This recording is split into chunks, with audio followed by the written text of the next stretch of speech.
നമസ്കാരം. ഇൻസൈഡിലേക്ക് സ്വാഗതം.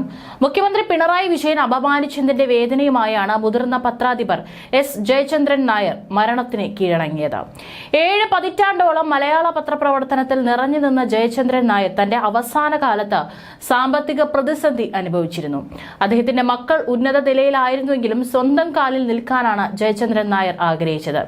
T P ചന്ദ്രശേഖരനെ 51 വെട്ടുവെട്ടി കൊന്നതിന്റെ പേരിൽ പിണറായി വിജയന്റെ പാർട്ടിയെ അതിനിശിതമായി വിമർശിച്ചതിന്റെ പേരിലും പിണറായിയുടെ പ്രസ് സെക്രട്ടറി പ്രഭ വർമ്മയുടെ കവിതയുടെ പ്രസിദ്ധീകരണം നിർത്തിയതിന്റെ പേരിലുമാണ് ജയചന്ദ്രൻ നായരുടെ പത്രപ്രവർത്തക പെൻഷൻ പിണറായി സർക്കാർ വെട്ടിയത്. മുഖ്യമന്ത്രി പിണറായി വിജയന് കത്തെഴുതിയിട്ടും പരിഹാരമുണ്ടായില്ലെന്ന് ജയചന്ദ്രൻ നായർ പറഞ്ഞിട്ടുണ്ട്. പെൻഷൻ കിട്ടുമെന്ന് പ്രതീക്ഷിച്ചിരുന്നു, ഇനി അതിനായി കാത്തിരിക്കുന്നില്ലെന്നാണ് അദ്ദേഹം മുഖ്യമന്ത്രിക്ക് എഴുതിയ കത്തിൽ കുറിച്ചത്. 8 വർഷമായി പെൻഷൻ അപേക്ഷ നൽകി കാത്തിരിക്കുകയാണെന്ന് അദ്ദേഹം പറഞ്ഞു. ഉമ്മൻചാണ്ടി മുഖ്യമന്ത്രിയായിരുന്നപ്പോഴും അപേക്ഷ പരിഗണിച്ചില്ല. അദ്ദേഹം ദീർഘകാലം കലാകൗമുദി വാരികയുടെ പത്രാധിപരായിരുന്നു. പിന്നീട് മലയാളം വാരികയിലെത്തി. 1970 ശേഷമുള്ള മലയാള സാഹിത്യ രംഗത്തെ നിരവധി നവാഗത പ്രതിഭകളെ കണ്ടെത്തുന്നതിൽ ജയചന്ദ്രൻ നായർ മുൻനിരയിലായിരുന്നു. 2012 ആത്മകഥയ്ക്കുള്ള കേരള സാഹിത്യ അക്കാദമി പുരസ്കാരം ഇദ്ദേഹത്തിന്റെ എന്റെ പ്രദക്ഷിണ വഴികൾ എന്ന പുസ്തകത്തിന് ലഭിച്ചു. പിറവി, സ്വം എന്നീ പുസ്തകങ്ങളുടെ കഥയും നിർമ്മാണവും നിർവഹിച്ചു. നിരവധി സാഹിത്യകൃതികളും തിരക്കഥകളും രചിച്ചു. എന്നാൽ ജയചന്ദ്രൻ നായർ മരിച്ചതോടെ അനുശോചനം രേഖപ്പെടുത്തി മുഖ്യമന്ത്രി പിണറായി വിജയൻ രംഗത്തെത്തി. സാഹിത്യത്തിനും ചലച്ചിത്രത്തിനും സാഹിത്യ പത്രപ്രവർത്തനത്തിനും വിലപ്പെട്ട സംഭാവനകൾ നൽകിയ വ്യക്തിയാണ് എസ് ജയചന്ദ്രൻ നായർ എന്ന് മുഖ്യമന്ത്രി പറഞ്ഞു. കേരള കൗമുദിയിലും കലാകൗമുദിയിലും സമകാലിക മലയാളത്തിലുമായി പടർന്നു നിന്നതാണ് അദ്ദേഹത്തിന്റെ പതിറ്റാണ്ടുകൾ വ്യാപ്തിയുള്ള ജീവിതമെന്നും മുഖ്യമന്ത്രി കൂട്ടിച്ചേർത്തു. സാഹിത്യകൃതികളെ മുൻനിർത്തിയുള്ള ജയചന്ദ്രൻ നായരുടെ പഠനങ്ങൾ ശ്രദ്ധേയമായിരുന്നു. പിറവി എന്ന ചിത്രവുമായി ബന്ധപ്പെട്ട് അദ്ദേഹത്തിന്റെ സംഭാവന ദേശീയ തലത്തിൽ തന്നെ ശ്രദ്ധേയമായി. ലിറ്റററി മാഗസിൻ രംഗത്ത് പല പുതുമകളും ആവിഷ്കരിച്ച പത്രാധിപർ കൂടിയായിരുന്നു എസ് ജയചന്ദ്രൻ നായർ. പത്രലോകത്തിനും സാഹിത്യ ലോകത്തിനും വലിയ നഷ്ടമാണ് ജയചന്ദ്രൻ നായരുടെ വിയോഗത്തിലൂടെ ഉണ്ടായിരിക്കുന്നതെന്ന് മുഖ്യമന്ത്രി പറഞ്ഞു. ജയചന്ദ്രൻ നായർക്ക് പെൻഷൻ നിഷേധിച്ചതിനെതിരെ മുതിർന്ന മാധ്യമ പ്രവർത്തകൻ BRP ഭാസ്കർ അക്കാലത്ത് രംഗത്തെത്തിയിരുന്നു. സംസ്ഥാന ബജറ്റിൽ MP വീരേന്ദ്രകുമാറിന് സ്മാരകം പണിയാൻ 5 കോടി രൂപ അനുവദിച്ചതിനെതിരെയായിരുന്നു മുതിർന്ന മാധ്യമ പ്രവർത്തകൻ BRP ഭാസ്കറുടെ പ്രതികരണം. സമയത്ത് ശമ്പളവും പെൻഷനും കൊടുക്കാൻ ബുദ്ധിമുട്ടുന്ന കേരള സർക്കാർ എന്ത് സംഭാവന പരിഗണിച്ചാണ് അദ്ദേഹത്തിന് സ്മാരകം പണിയാൻ 5 കോടി രൂപ അനുവദിച്ചതെന്നും ഫേസ്ബുക്ക് പോസ്റ്റിൽ BRP ഭാസ്കർ ചോദിച്ചു. 2 പ്രമുഖ വാരികകളുടെ പത്രാധിപരെന്ന നിലയിൽ മികച്ച സംഭാവന നൽകിയ എസ് ജയചന്ദ്രൻ നായർക്ക് അർഹതപ്പെട്ട ചെറിയ പെൻഷൻ നൽകാൻ തയ്യാറല്ലാത്ത പിണറായി വിജയൻ വീരേന്ദ്രകുമാർ എന്ന മാധ്യമ ഉടമയുടെ ഓർമ്മ നിലനിർത്താൻ ഇത്രമാത്രം നികുതി പണം ചെലവിടാൻ തയ്യാറാകുന്നതിൽ അസ്വാഭാവികതയുണ്ട്. എഴുത്തുകാരൻ എന്ന നിലയിലുള്ള വീരേന്ദ്രകുമാറിന്റെ സംഭാവന നിസ്തുലതമാണ്. രാഷ്ട്രീയം, സാമ്പത്തികം, സാഹിത്യം എന്നിങ്ങനെ വിവിധ വിഷയങ്ങളിൽ അദ്ദേഹം പുസ്തകങ്ങൾ എഴുതി. ഒരു പുരാണ കഥാപാത്രം 2 കൈകൾ കൊണ്ടും അമ്പെയ്തതായി പറയപ്പെടുന്നു. അതുപോലെ വീരേന്ദ്രകുമാറിന് വേണമെങ്കിൽ 2-ലധികം കൈകൾ കൊണ്ട് പുസ്തകം എഴുതിയാൽ എന്ന് വിശേഷിപ്പിക്കാം. പക്ഷെ അതിനെയും നികുതി പണം കൊണ്ട് ആദരിക്കേണ്ട ഒന്നായി കാണാനാകില്ല എന്നും അദ്ദേഹം കുറിച്ചു. നാടിനും നാട്ടുകാർക്കും MP വീരേന്ദ്രകുമാർ നൽകിയ എന്ത് സംഭാവന പരിഗണിച്ചാണ് സമയത്ത് ശമ്പളവും പെൻഷനും കൊടുക്കാൻ ബുദ്ധിമുട്ടുന്ന കേരള സർക്കാർ അദ്ദേഹത്തിന് സ്മാരകം പണിയാൻ 5 കോടി രൂപ അനുവദിച്ചത്?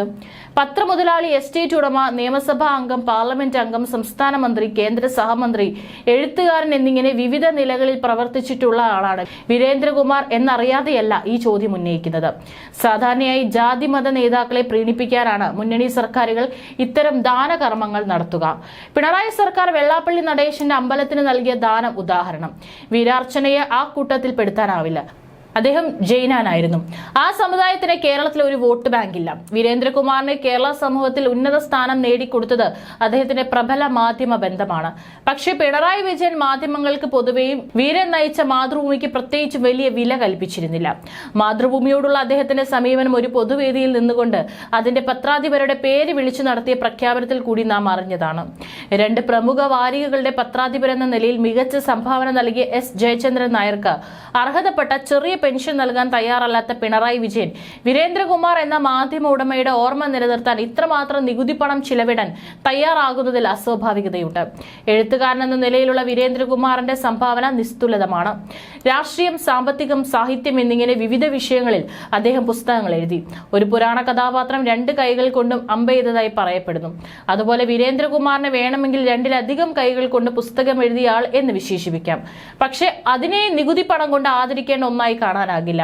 ഒരു ദേശീയ പാർട്ടിയുടെ കൊച്ചു കഷ്ണം വെച്ചുകൊണ്ട് നടത്തിയ കളികൾ വീരേന്ദ്രകുമാറിന് ഒരിക്കൽ സംസ്ഥാന മന്ത്രിസഭയിലും മറ്റൊരിക്കൽ കേന്ദ്ര മന്ത്രിസഭയിലും ഇടം നേടിക്കൊടുത്തു. സംസ്ഥാന മന്ത്രി എന്ന നിലയിൽ 24 മണിക്കൂർ പോലും അദ്ദേഹത്തിന് പ്രവർത്തിക്കാനായില്ലെന്നാണ് ഓർമ്മ. അപ്പോൾ ആ നിലയിൽ നടത്തിയ ഏതെങ്കിലും പ്രവർത്തനമാണ് പ്രത്യേക പരിഗണനയ്ക്ക് അർഹനാക്കിയതെന്ന് കരുതാനാവില്ല. കേന്ദ്രത്തിലെ മന്ത്രിസ്ഥാനം കൂടുതൽ നീണ്ടതായിരുന്നു. MD Nalappad times of India ഗ്രൂപ്പിലെ വിറ്റ മാതൃഭൂമി ഓഹരികളെല്ലാം അദ്ദേഹത്തിന്റെ മകൻ MV ശ്രേയസ് കുമാറിന്റെ കൈകളിൽ എത്തിയത് അക്കാലത്താണ്. വീരസ്മരണ നിലനിർത്താനുള്ള പിണറായി വിജയന്റെ സംഭാവന അവസാന കാലത്ത് പാർട്ടി കഷ്ണവുമായി LDF എത്തിയതിലുള്ള നന്ദി പ്രകടനമാണ്. രാഷ്ട്രീയ കണക്കു തീർപ്പുകളിൽ കൃത്യത പാലിക്കുന്ന പിണറായി ജോസ് കെ മാണിക്കും നന്ദി രേഖപ്പെടുത്തിയിട്ടുണ്ടല്ലോ. വീരേന്ദ്രകുമാറിന്റെ അച്ഛൻ പത്മപ്രഭ ഗൗണ്ടറും പത്ര ഉടമയും എസ്റ്റേറ്റ് ഉടമയും ജനപ്രതിനിധിയുമായിരുന്നു. അദ്ദേഹത്തിന്റെ ഓർമ്മ നിലനിർത്താൻ മകൻ സർക്കാർ സഹായം കൂടാതെ ഒരു വലിയ സാഹിത്യ പുരസ്കാരം ഏർപ്പെടുത്തി. ആ മാതൃക പിന്തുടരാൻ ശ്രേയസ് കുമാറിന് കഴിയേണ്ടതായിരുന്നു. കെ ബാലകൃഷ്ണന്റെ പത്രാധിപത്യത്തിൽ 1957 പ്രസിദ്ധീകരണം തുടങ്ങിയ കൗമുദി പത്രത്തിലൂടെ പത്രപ്രവർത്തന ജീവിതം തുടങ്ങിയ S ജയചന്ദ്രൻ നായർ മലയാള മാഗസിൻ ജേർണലിസത്തിലെ നിരവധി നിർണായക സന്ദർഭങ്ങളുടെ കൂടി എഡിറ്ററാണ്. MT വാസുദേവൻ നായർ മരിച്ച സമയത്ത് ഏറ്റവും കൂടുതൽ ഓർമ്മിപ്പിക്കപ്പെട്ട എഡിറ്റർ കൂടിയായിരുന്നു അദ്ദേഹം. MTയുടെ രണ്ടാം മൂഴം കലാകൗമുദിയിൽ ഖണ്ഡശഃ പ്രസിദ്ധീകരിച്ചത് ജയചന്ദ്രൻ നായരാണ്. 1984 ജൂൺ 25 ലക്കത്തിലാണ് രണ്ടാം മൂഴം നമ്പൂതിരിയുടെ രേഖാചിത്രങ്ങളോടൊപ്പം പ്രസിദ്ധീകരണം തുടങ്ങിയത്. MTയുമായുള്ള ജയചന്ദ്രൻ നായരുടെ ബന്ധം അഗാധമായിരുന്നു. 1981 MTക്ക് മാതൃഭൂമി ആഴ്ച പതിപ്പ് വിടേണ്ടി വന്നപ്പോൾ MTയുടെ പക്ഷത്തു നിന്നുകൊണ്ട് മാതൃഭൂമിയെ വിമർശിച്ചും ജയചന്ദ്രൻ നായർ കലാകൗമുദിയിൽ എഡിറ്റോറിയൽ എഴുതി. കഥയ്ക്ക് വേണ്ടി പലവട്ടം MTയെ സമീപിച്ച് നിരാശനായിരിക്കുമ്പോഴാണ് 1984 ജയചന്ദ്രൻ നായർക്ക് MTയുടെ ഒരു കത്ത് കിട്ടുന്നത്. ഒരു പുതിയ നോവൽ എഴുതിയിട്ടുണ്ട്, വന്നാൽ തരാം, ഇതായിരുന്നു കത്ത്. കലാകൗമുദിയുടെ പ്രചാരണത്തിൽ തന്നെ കുതിച്ചുചാട്ടമുണ്ടാക്കിയ രണ്ടാം മൂഴത്തിന്റെ കയ്യെഴുത്ത് പ്രതിയായിരുന്നു ആ എഡിറ്ററെ കാത്തിരുന്നതെന്ന് എഴുത്തുകാരനായ NE സുധീർ ഓർക്കുന്നു. അന്ന് രാത്രി കോഴിക്കോട് ഗസ്റ്റ് ഹൌസിലിരുന്ന മലയാളത്തിലെ ഏറ്റവും അമൂല്യമായ ഒരു കയ്യെഴുത്ത് പ്രതി ആവേശത്തോടെ വായിച്ചതിനെ കുറിച്ച് ജയചന്ദ്രൻ നായർ പലതവണ എഴുതിയിട്ടുണ്ട്. പത്രപ്രവർത്തകനായതിലെ സകല അഭിമാനവും ഉണർത്തെഴുന്നേറ്റ സന്ദർഭം എന്നാണ് രണ്ടാം മൂഴം പ്രസിദ്ധീകരിക്കാൻ തീരുമാനിച്ച സന്ദർഭത്തെ അദ്ദേഹം വിശേഷിപ്പിച്ചത്. ഒരു നിർദ്ദേശം മാത്രമേ MT മുന്നോട്ട് വെച്ചിട്ടുള്ളൂ. ചിത്രം വരയ്ക്കാൻ നമ്പൂതിരിയെ ഏൽപ്പിക്കണം. രണ്ടാം മൂഴത്തിന്റെ പ്രസിദ്ധീകരണത്തോടെയാണ് കലാകൗമുദി ഭാരതപ്പുഴ കടന്ന് മലബാറിലെത്തിയതെന്ന് ജയചന്ദ്രൻ നായർ തന്നെ പറഞ്ഞിട്ടുണ്ട്. പിന്നീട് വാനപ്രസ്ഥം എന്ന കഥയും അദ്ദേഹം എഡിറ്റർ ആയിരിക്കുമ്പോൾ കലാകൗമുദി പ്രസിദ്ധീകരിച്ചു. MTയുടെ അവസാന നോവൽ വാരണാസിയും ജയചന്ദ്രൻ നായർ എഡിറ്ററായ മലയാളം വാരികയിലൂടെയാണ് ഖണ്ഡശഃ പുറത്തു വന്നത്. MTയുടെ സാഹിത്യ ജീവചരിത്രമായ കഥാസരിത്ത് സാഗരം എന്ന പുസ്തകവും ജയചന്ദ്രൻ നായർ എഴുതിയിട്ടുണ്ട്. 1961 കൊല്ലത്ത് നിന്ന് പ്രസിദ്ധീകരിച്ചിരുന്ന മലയാള ശബ്ദത്തിലാണ് പത്രപ്രവർത്തക ജീവിതം തുടങ്ങിയത്. 1966 സബ് എഡിറ്ററായി കേരള കൗമുദിയിൽ, 1975 കലാകൗമുദി വാരിക തുടങ്ങിയപ്പോൾ ആദ്യം സഹപത്രാധിപരും പിന്നീട് പത്രാധിപരുമായി. സാഹിത്യത്തിനൊപ്പം രാഷ്ട്രീയത്തിനും സാമൂഹ്യ ശാസ്ത്രത്തിനും ഇടം നൽകുന്ന പ്രസിദ്ധീകരണമാക്കി കലാകൗമുദിയെ വികസിപ്പിച്ചത് ജയചന്ദ്രൻ നായർ കൂടി അടങ്ങുന്ന എഡിറ്റോറിയലിലാണ്. ശ്രദ്ധേയമായ നിരവധി ഫീച്ചറുകൾ ഇക്കാലത്ത് പ്രസിദ്ധീകരിക്കപ്പെട്ടു. കിഷോരി അമോൻകർ, ഭീമസൻ ജോഷി തുടങ്ങിയവരുമായുള്ള വിജു വി നായരുടെ അഭിമുഖങ്ങളും അദ്ദേഹം തയ്യാറാക്കിയ ഫീച്ചറുകളും എടുത്തു പറയേണ്ടവയാണ്. കലാകൗമുദി വിടാനുണ്ടായ സാഹചര്യത്തെക്കുറിച്ചും മാതൃഭൂമിക്ക് വേണ്ടി C അനൂപ് നടത്തിയ അഭിമുഖത്തിൽ അദ്ദേഹം ഇങ്ങനെ പറയുന്നു: MS മണിയുടെ മകൻ M സുകുമാരൻ വിദ്യാഭ്യാസം പൂർത്തിയാക്കി, അച്ഛന്റെ പാത തിരഞ്ഞെടുത്തു. അങ്ങനെ കലാകൗമുദിയിലെത്തി അദ്ദേഹം മാനേജിംഗ് ഡയറക്ടറായി നിയമിക്കപ്പെട്ടു. ഒരു പ്രസിദ്ധീകരണത്തിന് 2 എഡിറ്റർമാർ പ്രായോഗികമല്ലായിരുന്നു. അതിനൊരു പരിഹാരം കണ്ടെത്താൻ കഴിയാതെ വന്ന സാഹചര്യത്തിൽ കഴിച്ചിട്ട് തുപ്പാനും വയ്യ, മധുരിച്ചിട്ട് ഇറക്കാനും വയ്യ എന്ന അവസ്ഥയിലായി കലാകൗമുദി മാനേജ്മെന്റ്. എന്റെ വികാരങ്ങൾ മുറിപ്പെടുമോ എന്ന തോന്നൽ MS മണിക്കോ കലാകൗമുദിയുടെ മറ്റു ഉടമസ്ഥർക്കോ ഇല്ലാതെ പോയി. എനിക്കത് ഊഹിക്കാൻ സാധിച്ചു. പരസ്പര ബന്ധം തണുത്തു തുടങ്ങിയിരുന്നു. മറ്റൊന്നും ആലോചിക്കാൻ ഞാൻ തയ്യാറായില്ല. ഒരു ദിവസം MS മണിയെ അറിയിച്ചു, ഞാൻ കലാകൗമുദി വിടുകയാണ്. ആരും ഒന്നും പറഞ്ഞില്ല. 1997 ന്യൂ ഇന്ത്യൻ എക്സ്പ്രസ് സമകാലിക മലയാളം വാരിക തുടങ്ങിയപ്പോൾ അതിന്റെ സ്ഥാപക പത്രാധിപരായി. 2012 വരെ ഈ സ്ഥാനത്ത് തുടർന്നു. MP Narayanan Pillai, OV Vijayan, VKN Madhavikutty, Malayattoor Ramakrishnan, ONV Balachandran Chullikkad തുടങ്ങിയ പല തലമുറകളുടെ പ്രിയ എഡിറ്ററായിരുന്നു ജയചന്ദ്രൻ നായർ. കടമനിട്ടയുടെ ശാന്ത, CN ശ്രീകണ്ഠൻ നായരുടെ ലങ്കാലക്ഷ്മി, മാധവിക്കുട്ടിയുടെ നീർമാതളം പൂത്തകാലം, ബാലചന്ദ്രൻ ചുള്ളിക്കാടിന്റെ മാപ്പുസാക്ഷി, MKK നായനാരുടെ ആരോടും പരിഭവമില്ലാതെ തുടങ്ങിയ പ്രശസ്ത പ്രശസ്ത രചനകളുടെ എഡിറ്ററും ജയചന്ദ്രൻ നായരായിരുന്നു. മലയാളം മാഗസിൻ ജേർണലിസത്തിലെ നാഴികക്കല്ലുകളായ രചനകളുടെ എഡിറ്റർ എന്ന നിലയ്ക്ക് മാത്രമല്ല, വിവാദവും ചർച്ചയും ഉയർത്തിയ നിലപാടുകളെടുത്ത മാധ്യമ പ്രവർത്തകൻ എന്ന നിലയ്ക്കും ജയചന്ദ്രൻ നായർ ശ്രദ്ധേയനായിരുന്നു. മലയാള നാട് മാസികയിൽ പ്രസിദ്ധീകരിച്ചിരുന്ന എം കൃഷ്ണൻ നായരുടെ പ്രശസ്ത കോളമായ സാഹിത്യവാരഫലം എസ് ജയചന്ദ്രൻ നായർ എഡിറ്റർ ആയിരിക്കുമ്പോഴാണ് കലാകൗമുദിയിലേക്ക് മാറ്റിയത്. ജയചന്ദ്രൻ നായർ പിന്നീട് മലയാളം വാരികയിലേക്ക് വന്നപ്പോൾ എം കൃഷ്ണൻ നായരും സാഹിത്യവാരഫലവുമായി മലയാളം വാരികയിലെത്തി. ജയചന്ദ്രൻ നായരുടെ എഡിറ്റർഷിപ്പിലുള്ള എം കൃഷ്ണൻ നായരുടെ വിശ്വാസം പ്രതിഫലിപ്പിച്ച തീരുമാനം കൂടിയായിരുന്നു അത്. കൃഷ്ണൻ നായർക്ക് പുറമെ ആർട്ടിസ്റ്റ് നമ്പൂതിരി കൂടി കലാകൗമുദി വിട്ട് മലയാളം വാരികയിലേക്ക് വന്നു. ജയചന്ദ്രൻ നായർ കലാകൗമുദി വിട്ടപ്പോൾ ജയചന്ദ്രൻ ഇല്ലാത്ത കലാകൗമുദിയിൽ ഞാൻ എന്ത് ചെയ്യാൻ എന്ന് പറഞ്ഞ് നമ്പൂതിരി വരയ്ക്കാൻ കൈവശമുണ്ടായിരുന്ന കയ്യെഴുത്ത് പ്രതികൾ തിരിച്ചയക്കുകയാണ് ഉണ്ടായത്. എം കൃഷ്ണൻ നായരുടെ പങ്ക്തിയും നമ്പൂതിരിയുടെ വരയും ജയചന്ദ്രൻ നായരുടെ എഡിറ്റർഷിപ്പും മലയാളം വാരികയുടെ സ്ഥാപക സമ്പത്ത് കൂടിയായിരുന്നു. സാഹിത്യവാരഫലം എന്ന പങ്ക്തിയുടെ പേരിൽ ശത്രുക്കൾ തന്നെ കൊല്ലാതെ കൊന്നു എന്ന് ജയചന്ദ്രൻ നായർ പറഞ്ഞിട്ടുണ്ട്. മലയാള മനോരമ വാരികയിൽ ബോബനും മോളിയും എന്ന പ്രശസ്തമായ കാർട്ടൂൺ പങ്ക്തി വരച്ചിരുന്ന ടോംസിനും പകർപ്പവകാശ നിയമവുമായി ബന്ധപ്പെട്ട തർക്കത്തെ തുടർന്ന് മനോരമ വിടേണ്ടി വന്നപ്പോൾ കലാകൗമുദിയിൽ ഇടം നൽകിയതും ജയചന്ദ്രൻ നായരാണ്. മാത്രമല്ല, മലയാള മനോരമയും ടോംസും തമ്മിൽ പകർപ്പവകാശ നിയമത്തിന്റെ അടിസ്ഥാനത്തിൽ നടന്ന നിയമ പോരാട്ടം ടോംസിന് വേണ്ടി കലാകൗമുദി ഏറ്റെടുക്കുകയും പകർപ്പവകാശ നിയമത്തെക്കുറിച്ച് പ്രത്യേക പതിപ്പ് തന്നെ ഇറക്കുകയും ചെയ്തു. ഒടുവിൽ ബോബനും മോളിയുടെ പകർപ്പവകാശം ടോംസിന് തന്നെ തിരിച്ചു കിട്ടി. കവി പ്രഭാവർമ്മ എഴുതിയ ശ്യാമമാധവം എന്ന നീണ്ട കവിതയുടെ പ്രസിദ്ധീകരണം ഇടയ്ക്ക് നിർത്തിവെച്ച എസ് ജയചന്ദ്രൻ നായരുടെ തീരുമാനം വലിയ വിവാദമായി. ദേശാഭിമാനി റെസിഡന്റ് എഡിറ്റർ കൂടിയായിരുന്ന പ്രഭാവർമ്മ ടി.പി. ചന്ദ്രശേഖരന്റെ കൊലപാതകത്തെ ന്യായീകരിച്ച് ലേഖനം എഴുതിയതിനെ തുടർന്നാണ് കവിത പിൻവലിക്കുന്നതെന്ന് പത്രാധിപക്കുറിപ്പിൽ ജയചന്ദ്രൻ നായർ വ്യക്തമാക്കി. കേരളത്തിന്റെ മനസാക്ഷി ഞെട്ടിച്ച ടി.പി. ചന്ദ്രശേഖരന്റെ വധത്തെ പ്രഭാവർമ്മ ന്യായീകരിക്കുകയും നിസ്സാരവൽക്കരിക്കുകയും ചെയ്യുകയാണെന്ന് പത്രാധിപക്കുറിപ്പിൽ അദ്ദേഹം എഴുതി. കവിതയുടെ പ്രസിദ്ധീകരണം നിർത്തിയതിനെ തുടർന്ന് രൂക്ഷമായ വാദപ്രതിവാദങ്ങൾ ഉണ്ടായി. എന്നാൽ പത്രാധിപർ എന്ന നിലയ്ക്കുള്ള വിവേചന അധികാരമാണ് താൻ പ്രയോഗിച്ചതെന്ന നിലപാടിൽ അദ്ദേഹം ഉറച്ചുനിന്നു. കവിത പിൻവലിച്ചതിനെ തുടർന്നുണ്ടായ തർക്കമാണ് മലയാളം വാരികയുടെ എഡിറ്റർ സ്ഥാനത്ത് നിന്ന് ഒഴിയാൻ കാരണമായതെന്നും അന്ന് പറയപ്പെട്ടിരുന്നു. തനിക്ക് പത്രപ്രവർത്തക പെൻഷൻ അനുവദിക്കാത്ത സർക്കാർ നിലപാടിൽ പ്രതിഷേധിച്ച് മുഖ്യമന്ത്രിയായിരുന്ന പിണറായി വിജയനെ ജയചന്ദ്രൻ നായർ കത്തെഴുതിയ സംഭവം വിവാദമായിരുന്നു. മുഖ്യമന്ത്രിയായിരിക്കെ ഉമ്മൻചാണ്ടിയാണ് തന്റെ അപേക്ഷ ചവറ്റുകുട്ടയിൽ കളഞ്ഞതെന്ന് അദ്ദേഹം പറഞ്ഞിരുന്നു. പിന്നീട് പിണറായി വിജയൻ മുഖ്യമന്ത്രിയായിരുന്നപ്പോൾ പെൻഷൻ അനുവദിക്കുമെന്ന് പ്രതീക്ഷിച്ചിരുന്നതായും എന്നാൽ ഇനി സൗജന്യത്തിനായി കാത്തിരിക്കുന്നില്ലെന്നും അദ്ദേഹം പിണറായിക്ക് അയച്ച കത്തിൽ വ്യക്തമാക്കി. ബാലറ്റിലൂടെ കമ്മ്യൂണിസം നടപ്പാക്കാൻ EMS-ഉം പാർട്ടിയും കഠിനമായി ശ്രമിക്കുന്ന കാലത്താണ് 57-ൽ എന്റെ പത്രപ്രവർത്തന ജീവിതം ആരംഭിച്ചത്.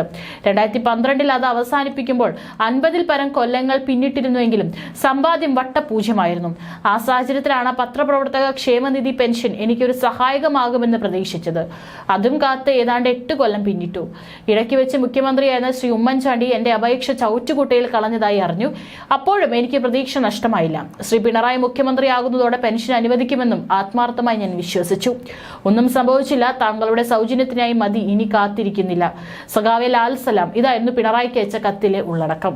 കെ കരുണാകരൻ മുഖ്യമന്ത്രിയായിരുന്ന കാലത്ത് NRS ബാബുവും ജയചന്ദ്രൻ നായരും ചേർന്ന് കേരള കൗമുദി പത്രത്തിൽ വനം കൊള്ളയെക്കുറിച്ച് എഴുതിയ കാട്ടുകള്ളന്മാർ എന്ന അന്വേഷണാത്മക പരമ്പര വൻ കോളിളക്കമുണ്ടാക്കി. വനമന്ത്രിയായിരുന്ന KG അടിയോടിയുടെ രാജിക്ക് വരെ അത് വഴിവെച്ചു. കരുണാകരൻ കേരള കൗമുദിക്കെതിരെ കേസ് കൊടുത്തു. വാർത്തയുടെ പേരിൽ സംസ്ഥാന സർക്കാർ ഒരു പത്രത്തിനെതിരെ നൽകിയ ആദ്യ കേസ് കൂടിയായിരിക്കാം ഇത്. പത്രാധിപരായിരുന്ന MS മണിയെയും ജയചന്ദ്രൻ നായരെയും NRS ബാബുവിനെയും ഹൈക്കോടതി വെറുതെ വിട്ടു. ഈ റിപ്പോർട്ട് പിന്നീട് പുസ്തകമായി പുറത്തിറങ്ങി.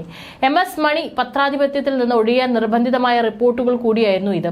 കെ കരുണാകരനായിരുന്നു മണിക്കെതിരെ പ്രവർത്തിച്ചത് എന്നും ആരോപണമുണ്ടായിരുന്നു. ശ്രദ്ധേയമായ നിരവധി പുസ്തകങ്ങളുടെ കർത്താവ് കൂടിയാണ് ജയചന്ദ്രൻ നായർ എന്ന പത്രാധിപർ. ആത്മകഥയായ എന്റെ പ്രദക്ഷിണ വഴികൾക്ക് 2012-ൽ കേരള സാഹിത്യ അക്കാദമി അവാർഡ് ലഭിച്ചു. ലോക സാഹിത്യത്തിലെ ക്ലാസിക്കുകളെ പരിചയപ്പെടുത്തുന്ന റോസാദലങ്ങൾ എന്ന പുസ്തകവും വായനക്കാർ ഏറ്റെടുത്തു. സ്വാതന്ത്ര്യത്തിന് 21 ദിവസം മുമ്പ് ഉന്മാദത്തിന്റെ സൂര്യകാന്തികൾ, ജെന്നി മാർക്സിന്റെ ജീവിതം, പുഴയും കടലും, ഗാന്ധിജിയുടെ അവസാന ദിവസങ്ങൾ, കാഴ്ചയുടെ സത്യം, ഒരു ദേശം, രക്തത്തിന്റെ ഭാഷയിൽ ആത്മകഥ എഴുതുന്നു, മലയാളത്തിന്റെ മുഖപ്രസംഗങ്ങൾ, പുസ്തകങ്ങളുടെ പുസ്തകം തുടങ്ങി നിരവധി പുസ്തകങ്ങൾ എഴുതി. ആത്മഹത്യയിലേക്കുള്ള കുറുക്കുവഴി, ആ വാക്കിന്റെ അർത്ഥം, ഒരു നിലവിളി, മരക്കുതിര, ബാക്കി പത്രം എന്നീ നോവലുകളും പ്രസിദ്ധീകരിച്ചിട്ടുണ്ട്. നോവലിൽ ചില പരീക്ഷണങ്ങളും അദ്ദേഹം നടത്തി. ആത്മഹത്യയിലേക്ക് ഒരു കുറുക്കുവഴി എന്ന നോവലിന് ശേഷം എഴുതിയ ഒരു നിലവിളി എന്ന നോവലിലെ 2 ഖണ്ഡിക മാത്രമേ ഉള്ളൂ. 77 പേജുള്ള ഒരു വലിയ ഖണ്ഡികയും ഏതാണ്ട് വരികളുള്ള മറ്റൊരു ഖണ്ഡികയും. ഒരു വ്യക്തിയുടെ ചിന്തയാണ് പ്രമേയമെന്ന് NE സുധീർ പറയുന്നു. കെ ബാലകൃഷ്ണൻ സ്മാരക പുരസ്കാരം, KC Sebastian award, K Vijayaraghavan award, MV Paily journalism award, CH Muhammad Koya പുരസ്കാരം എന്നിവ ലഭിച്ചു. കാഴ്ചയുടെ സത്യം എന്ന പുസ്തകത്തിന് 2012 കേരള ചലച്ചിത്ര അക്കാദമിയുടെ പുരസ്കാരവും ലഭിച്ചു. ഷാജി N കരുണൻ സംവിധാനം ചെയ്ത പിറവി, സൊം എന്നീ സിനിമകളുടെ കഥയും തിരക്കഥയും ജയചന്ദ്രൻ നായരുടേതായിരുന്നു. ഈ സിനിമകൾ നിർമ്മിച്ചതും അദ്ദേഹമാണ്. തിരുവനന്തപുരം ജില്ലയിലെ ശ്രീവരാഹത്താണ് അദ്ദേഹം ജനിച്ചത്. സരസ്വതി അമ്മയാണ് ജീവിത പങ്കാളി. മകൾ ദീപ, മകൻ ജയ്ദീപ്. ഇതാണ് പിണറായിയുടെ പ്രതികാരം. അത് ആകാശത്തോളം വലുതാണ്. അതിനു മുന്നിൽ ആരും അടിയറവ് പറയേണ്ടി വരും. അതാണ് യാഥാർത്ഥ്യം.